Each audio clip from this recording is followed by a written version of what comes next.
অনেক কাঠখড়ি পোহাতে হয়, অনেক নিয়ম কানুন সব কিছু মেনে চলতে হয়। তো সর্বশেষ আপনাদের জানিয়ে রাখি যে 2024 সালে 26 জানুয়ারি এই চ্যানেল চূড়ান্ত পর্যায়ে একেবারে গণপ্রজাতন্ত্রী বাংলাদেশ সরকারের অনুমোদন লাভ করে এবং পরবর্তীতে কিছু বাধ্যবাধকতা থাকার জন্য অনেক বড় শীর্ষস্থানীয় নেতৃবৃন্দ এবং রাষ্ট্রের কর্তা ব্যক্তিদের উপস্থিত করানো হয়। 12 জুন আনুষ্ঠানিকভাবে এই অনুষ্ঠান 2024 সালে আপনার উদ্বোধন করা হয় সাড়ম্বরে।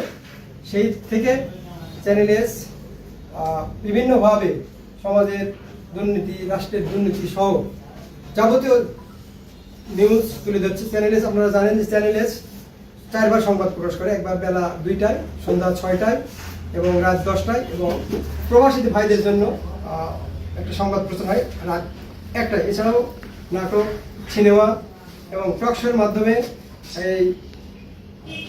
এই প্রতিযোগিতায় প্রযুক্তির ইয়েতে এগিয়ে চলেছে।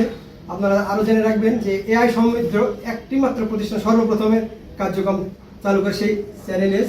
এই চ্যানেল এসে আমার জীবনে বলতে আমার নেই অপারগতা, যেটি আমার জীবনে কোনোদিন প্রতিষ্ঠা বার্ষিকী পালন করা হয়নি, এই প্রথম। সেখানে আমাদের অনেক ত্রুটি বিচ্যুতি থেকে গেছে।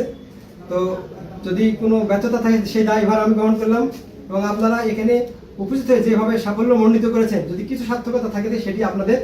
তো আগামীতে আপনারা চ্যানেল এসের সামনে থাকবেন, যে কারণ চ্যানেল এসের যে প্রতিপাদ্য সব কথা সবার কথা, এটা আপনারা বলবেন এবং আমাদের বুদ্ধি পরামর্শ দেবেন কীভাবে এই চ্যানেলটিকে আগামীতে আরও আমরা যেন একেবারে প্রথম সারির পর্যায়ে পৌঁছতে পারি, সেই প্রত্যাশা রেখে আপনাদের সকলের সুস্বাস্থ্য কামনা করে আমি আপনাদের কাছে কৃতজ্ঞতা জানিয়ে আমার সংক্ষিপ্ত বক্তব্য এখানে শেষ করছি।